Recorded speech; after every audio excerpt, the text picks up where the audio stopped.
In this session, let's understand basic screen elements such as your input-output fields, list boxes, check boxes, radio buttons, and we'll see how all this can be handled on your screen.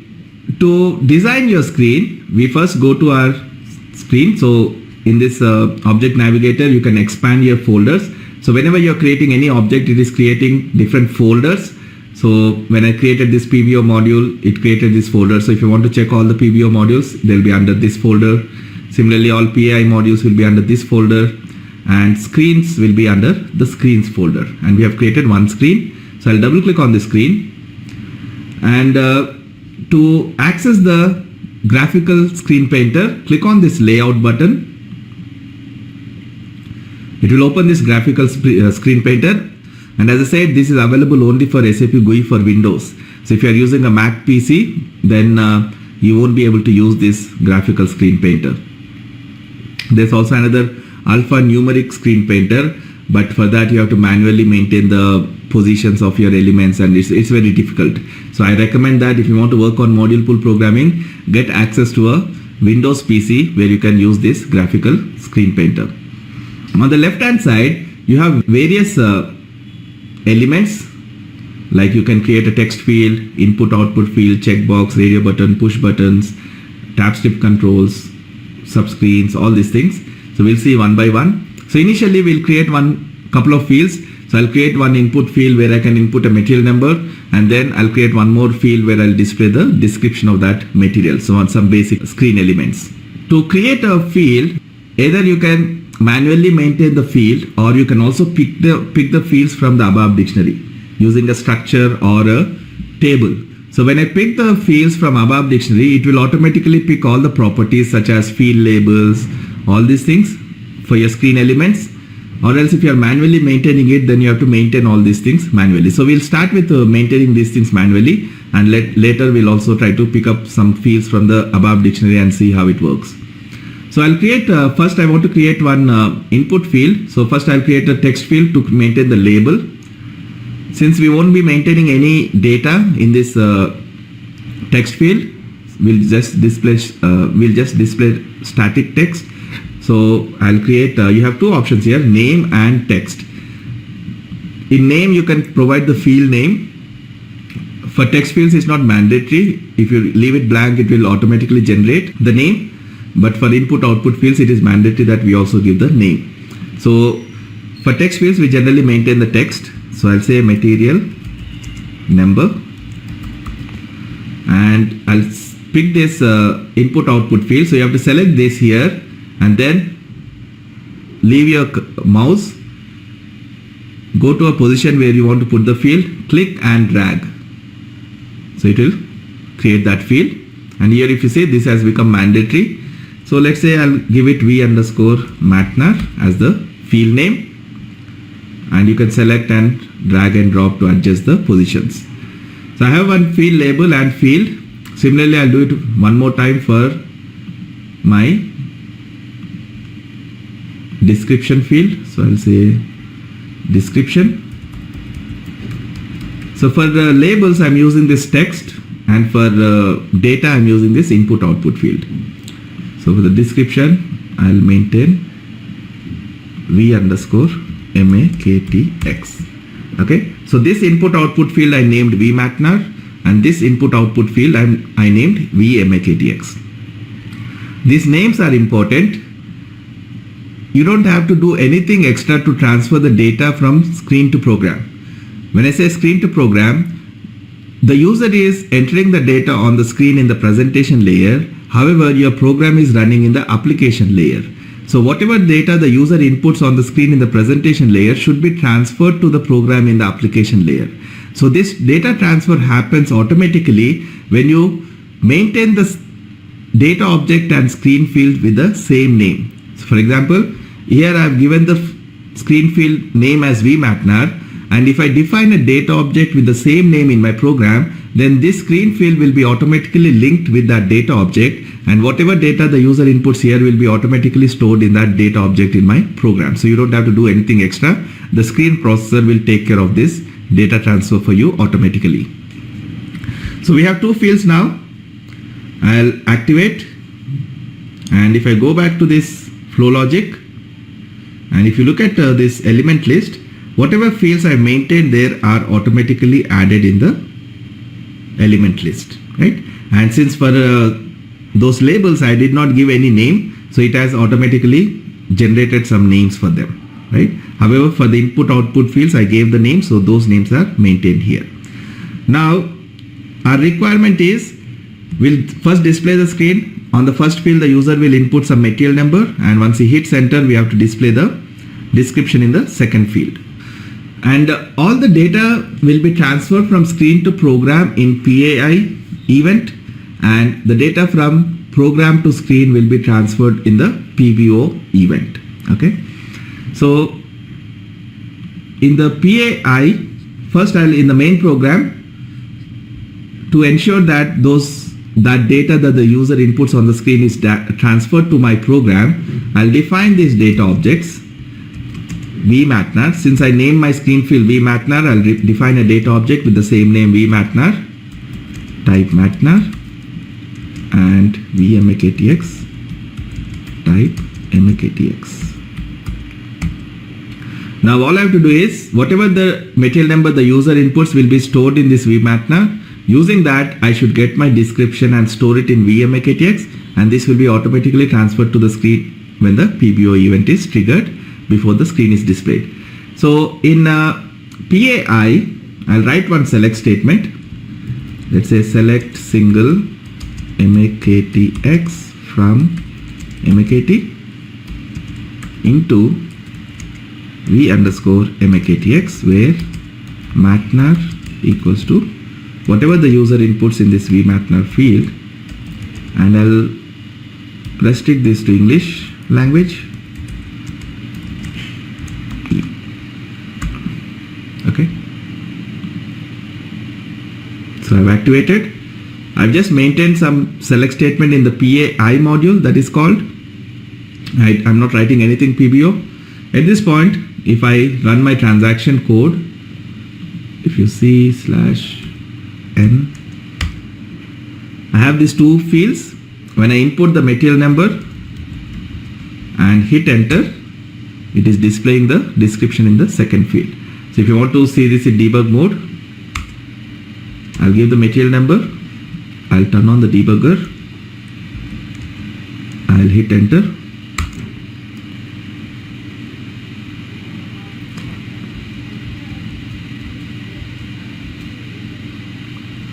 It has called that PAI event, so it is calling my PAI module. And if you see, vmktx is empty, there is no data. With this select statement, I'm filling it with some data. After this, it will go to PBO, and when the PBO is triggered, it will transfer all the data that is there in vmktx to the screen. So it will display this in the output. Okay, so this is how the data transfer is happening. All we have to ensure is, whatever name you are giving for the screen field, define a data object with the same name, then these two will be automatically linked, and whatever the user inputs on the screen field will be transferred to the program in PAI module, and whatever the user inputs, whatever data you fill in the data objects will be transferred to the screen in the PBO module.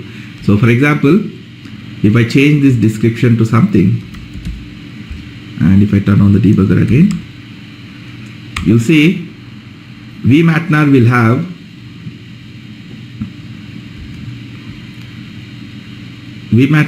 that 100 under which I've entered, and vmktx will have that test which I entered. However, once I execute this select, this will be overwritten with the description from mkt, so this will be transferred back. Okay, so if I change this to test and just hit enter without the debugger, you will notice that it will change back to casings, because it is calling that PAI. In the PAI we are selecting the new description, and in PBO that data is getting transferred to the screen. So this is the basic screen processing. So you can define your fields on the screen, and all the screen fields will be linked with your data objects by matching the name. So as long as you ensure you are defining the data objects with the same name as your screen field, the data will be automatically transferred. So that's how you can work with this input output fields. Now I don't want this description to be an input output field, because I don't want the user to input something here. I want to display something to the user. So I want to disable this input. If you go to this graphical screen painter again, if you go to my screen and select this layout button, if you double click on this field, it will present you with more options. On this window, you can select the format. This is also important. The data object that you are defining in your program should be of the same format as the screen field. For example, if I define this as a numeric field here, then the data object I'm defining should also be a numeric field. Otherwise, it won't transfer the data. So this format also is important. Then, if you are picking from ABAP dictionary, then it will pick up this conversion, exit, search, all these things from the ABAP dictionary, or else you can also manually maintain them. Conversion exit will take care of converting the data from internal to external format, and vice versa. And search help will provide you that F4 help, all these things. So we'll see all these things later. And if I go to this program tab under attributes, here if you see, if I uncheck this input, then it will become only output field. Okay. If I just activate it,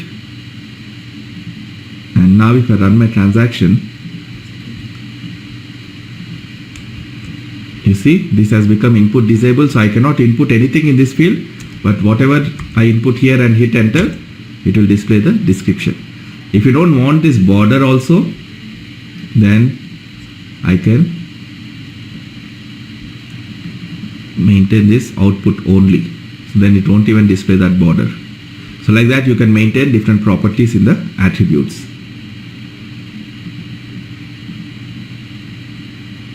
So if I run this now, it won't display anything like a field, but when I hit enter, give the material number and hit enter, it displays the description. Right?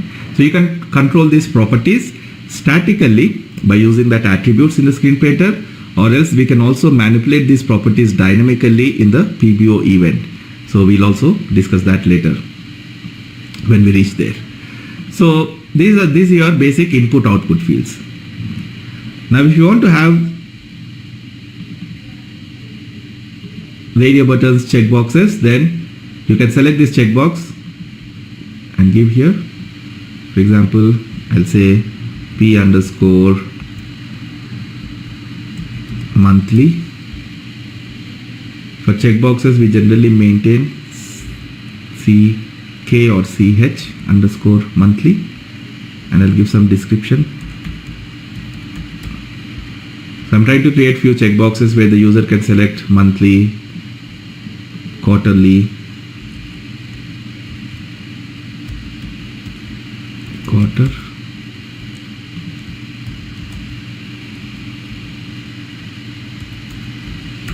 or annual. So I'll create this CH_.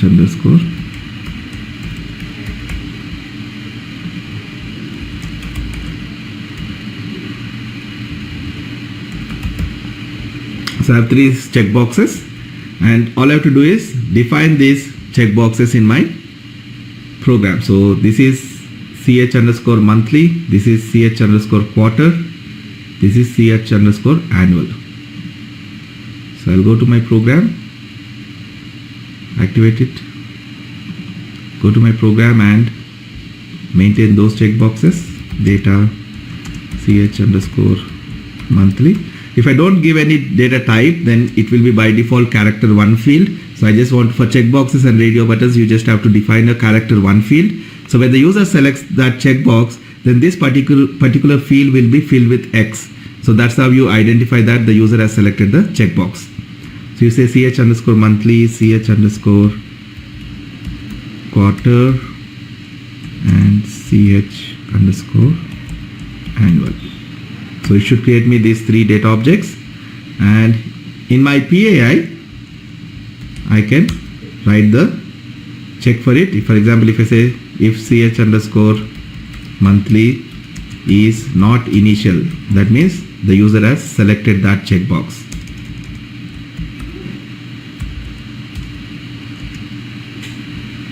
Message monthly selected, just to see, like I. So similarly, if you want to check for other checkboxes, you can use it, is initial or is not initial. Basically this will be filled with X. So you can also check if ch underscore monthly equal to X, that means it is selected. We'll see in debug mode anyway. So if I run this transaction now, I got these checkboxes, and if I select this monthly and annual, I won't select quarterly, and hit enter. You can also keep a breakpoint in your program here. I can keep a breakpoint here, so it will directly come here when I run the transaction. So if you see ch underscore monthly is selected, and ch underscore quarter is not selected, ch underscore annual is selected. Okay, so that's how you can work with your checkboxes. Similarly, you can also have radio buttons. The basic difference is that checkboxes can be selected multiple. So if you have different checkboxes, they are not anywhere related, so the user can make multiple choice. However, with radio buttons, you can ensure that only one of the options is selected. So I'll create few radio buttons. Let's say RB1 monthly,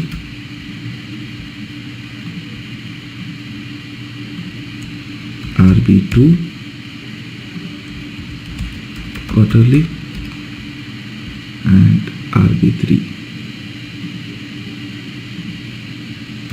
You can arrange in horizontally or vertically as per your design preference.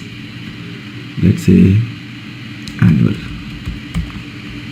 Now these three radio buttons, again I have to define RB1, 2, 3 in my program.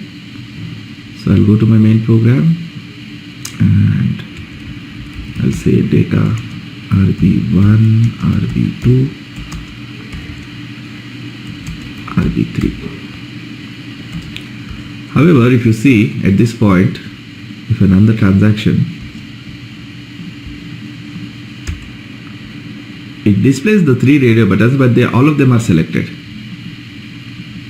because I did not tell the system that these three belong to the same group. So if I say that these three belong to the same group, then the system will allow you to select one of them. To do that, we go to this screen painter again, select this. You can just click and drag to select all of them, select and then right click, go to radio button group, define. So this will group them into one group.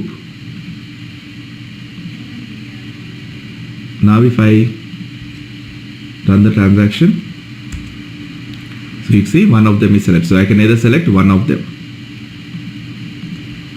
So the moment I select one radio button, the other will be deselected. So all these three are now part of one group.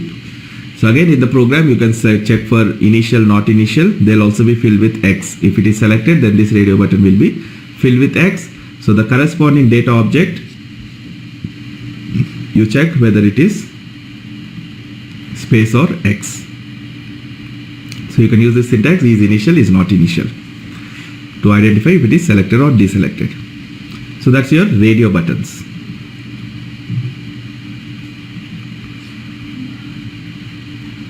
Now you can maintain few more things. For example, let's say I want to make this field a mandatory field. So if you double click on this field, and here if you say instead of input possible, if I say required, then it makes it a mandatory field. And with mandatory fields, if you see, there will be a checkbox in the field. So if your field has this checkbox, then check mark, then that means it's a mandatory field.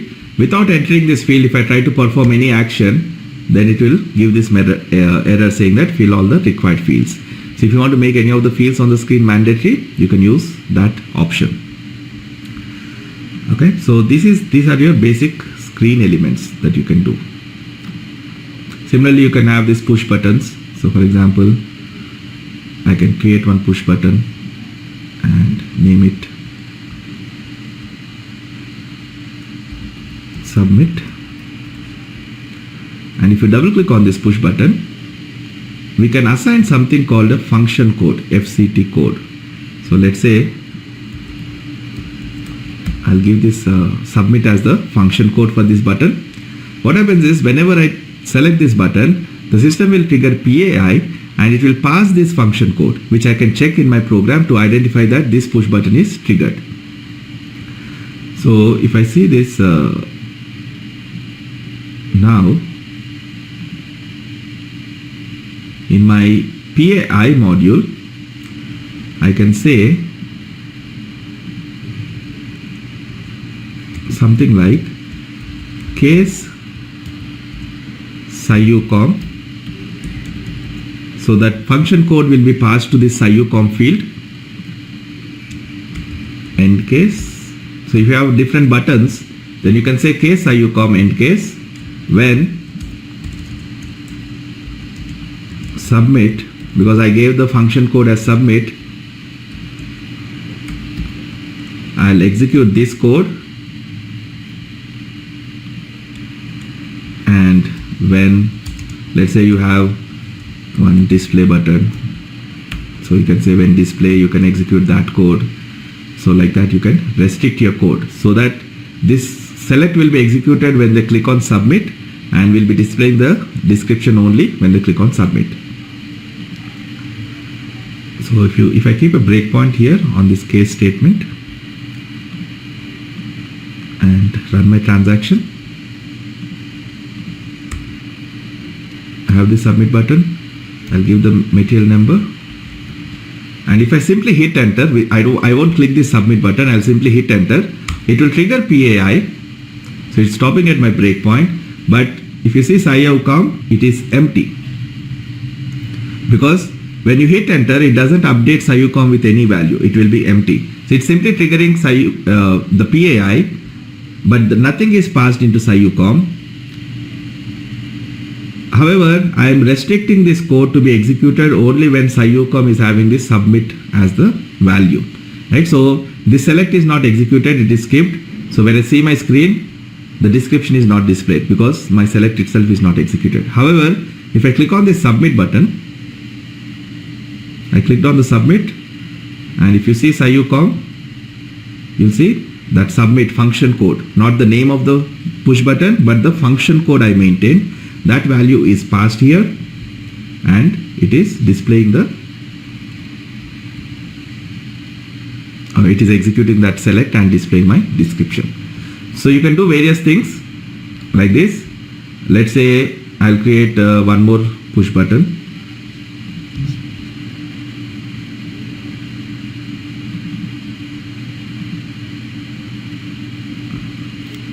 Create one more push button. Let's say I'll keep it here. I'll say call MM01 or 03. So what you'll do is the user can give the material number and click on submit, will display the description. However, he can give the material number, and if he clicks on this call MM03 button, will take him to that MM03 transaction where you can see the information about this material. MM03 is the material master transaction where you can see all the information about a particular material. So for this, I'll double click and I'll maintain this MM03 as the function code. You can give any name for this function code. Activate.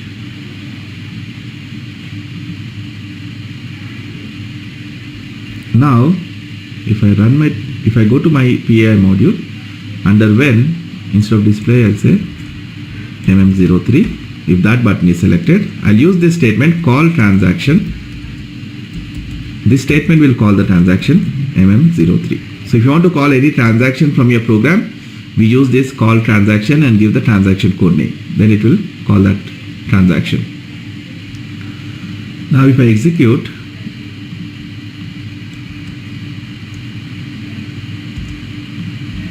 if I click on submit, it will display the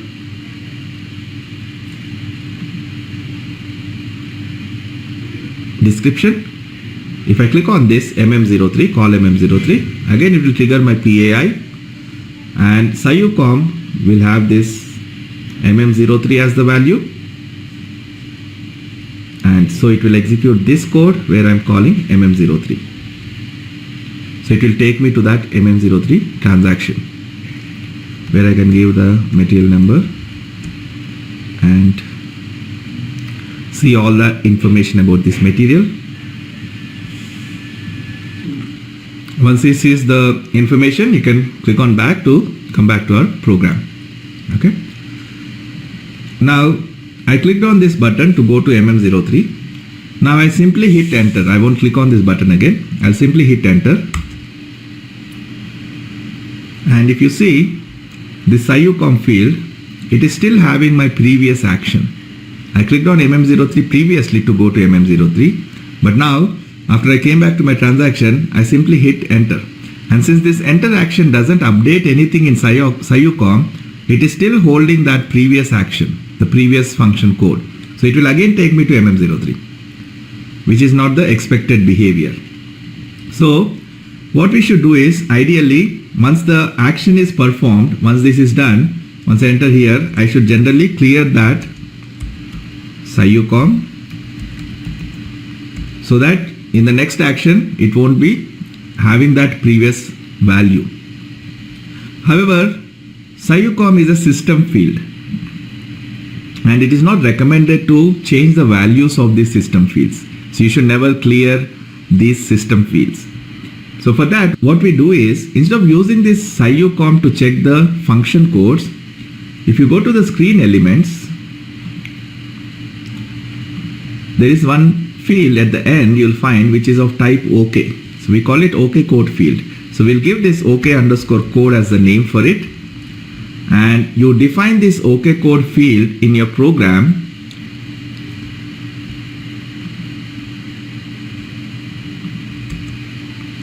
So if I go to my program, in my program I'll define this OK code field, OK underscore code type Sayucom. Since I've assigned this OK code field in the element list, then the system will pass all the function codes to this OK code field. And I'll, instead of checking for Sayucom, I'll check for OK code. If OK code is submit, do this. Since it's my custom field, I can clear it. So after every action, I'll clear that OK code field so that it is not carried forward. So I'll say clear OK code here, activate.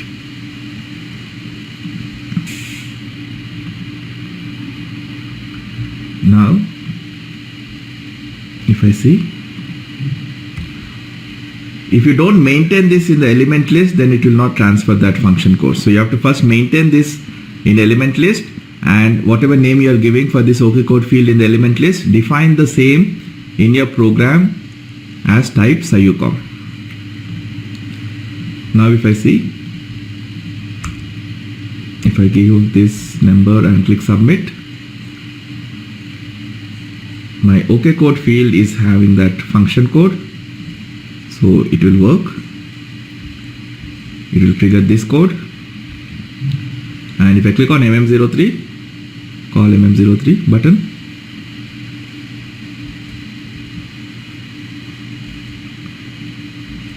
it is calling this code, and OK code field is having, it is already cleared. So if I come back and hit enter, since I've already cleared the OK code field, the previous action is no more carried forward, so it is empty. So nothing will happen. So it won't go to mm03 like it did the last time. Okay. So whenever you are handling these buttons, then ensure you define one OK code field in the screen element list. Define that in your program as type SciUCom, and in your PAI module, check for that function code to carry out those actions. So this is how you can work with these function codes. So these are some of the basic screen elements that you can define: input, output fields, checkboxes, radio buttons, push buttons. And there's one more basic type, which is a list box. So instead of showing this 100 here, instead of showing it as a free input field, let's say I want to show a drop down with some fixed values. Okay, so in that case I can make this as a drop down field so that the user can only select from the drop down. There are two ways you can provide drop down. For example, if I go to this screen, layout again, if you want to move all these things at once, just select all of the elements by dragging like this, and then you can move all of them like this so that I can get some space for my language field. So what I'll do is,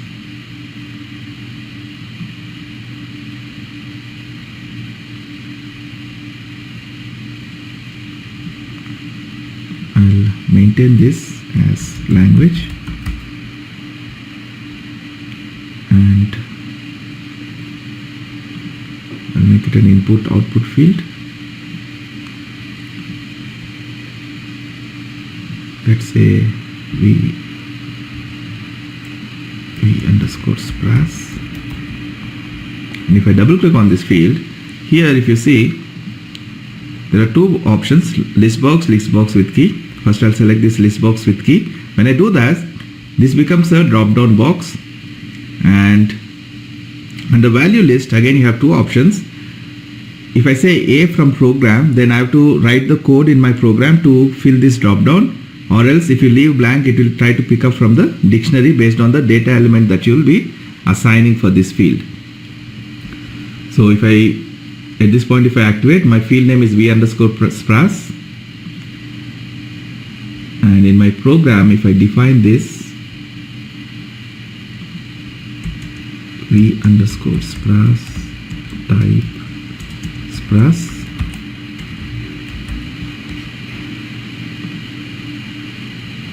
and if you run this transaction, here if you see, it is automatically getting me this options because I referred it to this spras field, and at the spras field level it is picking me, it is getting all the languages that are maintained in the system automatically from ABAP dictionary based on the function F4 help assigned for this. So if you assign one elementary search help, then that search help will be triggered and it will get you all these options from the search help automatically from ABAP dictionary. However, if you want to manually handle this, for example, let's say for material I want to manually show it. If the collective search help is assigned, then it won't work. It should be elementary search help. So if I go to my screen again, layout, I'll make this also a drop down list box. And if you see, we had these two options, list box and list box with key. Right now it is showing me the key and the value. So AF is the key and Afrikaans is the value, right? So it is showing both. However, if I select only list box instead of with key, it will only show the value. So if I run my transaction now you see it is only displaying the value. So if you want to display both key and value in the list box, then select list box with key. Otherwise, select only list box, then it will display only the value. When I select a value, it doesn't save this value in my data object. It actually saves the key for this value. So AF was the key and this is the value. So it will store that AF in my data object, not this text. Similarly, for material number, I'll say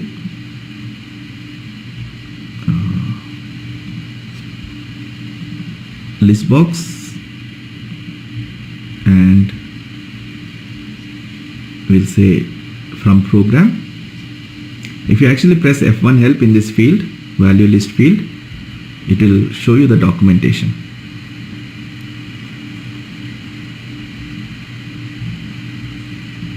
If you see this documentation, this attribute is only relevant if you select this. If you give space, then it gives the priority. So it will, if you have used this POV event, then it will trigger that event where you can pull the data from, or it will use that search helps in the above dictionary. And if you give A, you have to basically call this function module VRM set values in the PBO event. Then it will, whatever you are passing, whatever values you are passing to this function module, those will be displayed as the value list. So we'll call this function module in PBO and see what happens. You should call it in PBO because this list box should be ready by the time the screen is displayed. If you call it in PAI, then it is something that is triggered after the screen is displayed. Since the list box should have values by the time you are displaying the screen, then this should be handled in PBO. So I'll activate it, and in my PBO module I'll call that function module VRM set values. To this we'll pass the field name vmatnar, and this values is a internal table to which you should be passing that value. So it has two fields, key and text. If you actually save this and go to this function module, this values is referred to VRM values, and this VRM values is part of this type group VRM, and if you see, it is referred to this structure occurs 0, so it's a table type. So this structure VRM value has two fields, key and text. So I should define one actual parameter of the same type and fill it with this key and text. So even though if you do a data declaration within a module, it is considered a global data declaration because module doesn't have a local declaration area. So you should ideally keep this in the global declaration area, but I'll define it here. Let's say data VRM underscore values, type this, whatever is defined in the function module for this parameter, and I'll say VRM underscore value like line of VRM underscore values. Now I'll fill this VRM value key equals to, whenever the user selects from the drop down, our field will be filled with the key. So the key should be the internal format. So if you are dealing with internal and external formats, for example, if you are displaying a bunch of dates, then the internal format of date will always be YYYYMMDD. So in key you fill the internal format, and in text you convert it to external format and fill it with that external format. So I'll say 100 my material number, then VRM value text equals to, if you want you can actually give the description of that material so that the user can select based on the description, whereas internally your field will be filled with the material number of that description. So that way it will be user friendly for the user. Instead of seeing the number or remembering these numbers, you can simply select from based on the description. However, in the program you cannot process based on the description, you should process based on the material number. So in that case we'll fill key with the material number and text with the description. So let's say pen, and I'll append VRM value to VRM values. Okay, so I'll pass this VRM values, and I'll uncomment these exceptions. Like that I can fill few more values if I want.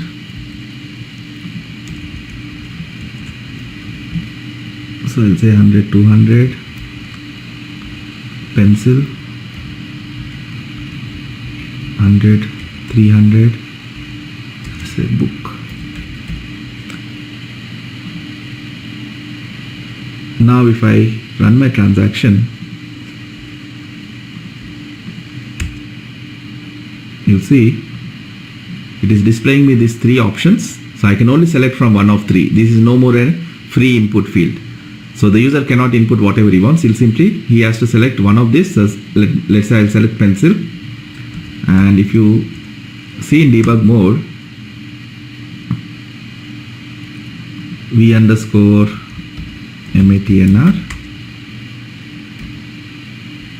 it is filled with that key. So for pencil, I maintain the key as 100, 200. So it is filling my field with this 100, 200. So I can use this to select when I execute this select, I'm comparing v_matnr, so it will be comparing this material number. However, I don't think there is any description. So if I select pen, and if you notice, there's a weird thing happening. Every time I'm hitting enter, this list is increasing. So first it had 3. Now second time when I process PI, it again added 3 more. Now when I process PI again, it added 3 more. If I hit enter again, it will add 3 more.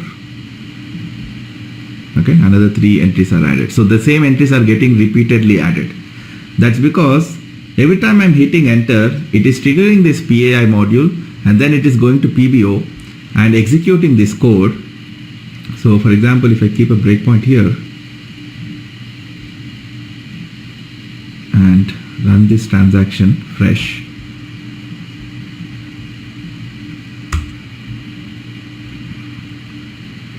the first time I'm filling this VRM values with some data. If you see, I'm filling with this 3 values, so it has 3 records, so it will display only those 3 records in the output. But if I hit enter, again the same code is getting executed, and since I'm using this append statement, it already has 3 values. So if I'm using this append statement, so it is again adding those 3 values. So this code is getting executed again. So that's why you have 6 entries now. So that's why it displays 6 entries here. So if you hit enter again, the same thing repeats. So what we can do is, because every time it triggers PAI, it will go to PBO before showing the screen. So this code gets executed all the time. So what I can do is I can restrict this code by saying if VRM values is initial. That means if this internal table is initial, then fill it, but if it is already filled, ignore this code. So now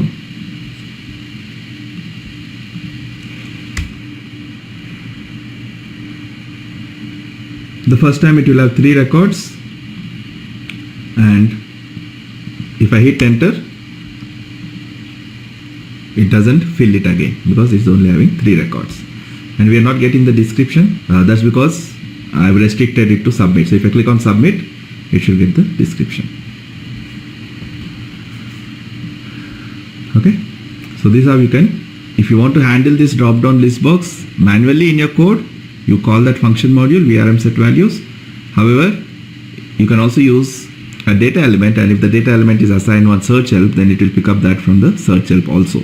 Now the only thing is it should be an elementary search help. So both options are available.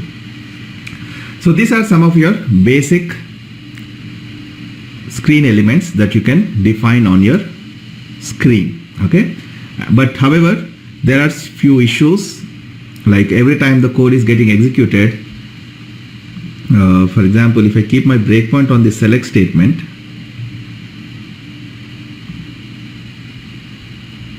and if I run this transaction, I'll select this and click submit. So it executes that select to get the data, which is as expected. I didn't change my material number, and I'll click submit again. It calls that code module and executes this select again. So every time I'm hitting submit, it is executing that code. Similarly, if I didn't keep this under submit, if I've just written the select directly, then every time I hit enter on the screen, it keeps on executing that code, which is not an ideal way, right? Ideally, I want to execute this only if the material number is different. So if the user selects pencil and click submit, then I want to execute it because I want to get a new description. However, as long as the value is pen, I don't need to execute that select again and again, right? It's the same value that I'll be getting anyway. So there are a few things you can do at the flow logic level to control how your modules are called, whether they should be called only when a particular value changes or they should be called if the field is empty. So all these things we'll discuss in the next video. So we'll try to understand more about the different statements that you can use in the flow logic. Right now we have just looked at calling modules, but in the next session we'll try to understand some of the statements that you can use to call these modules to restrict or to control the data transfer and to control when exactly your module is called. Okay, so see you in the next video.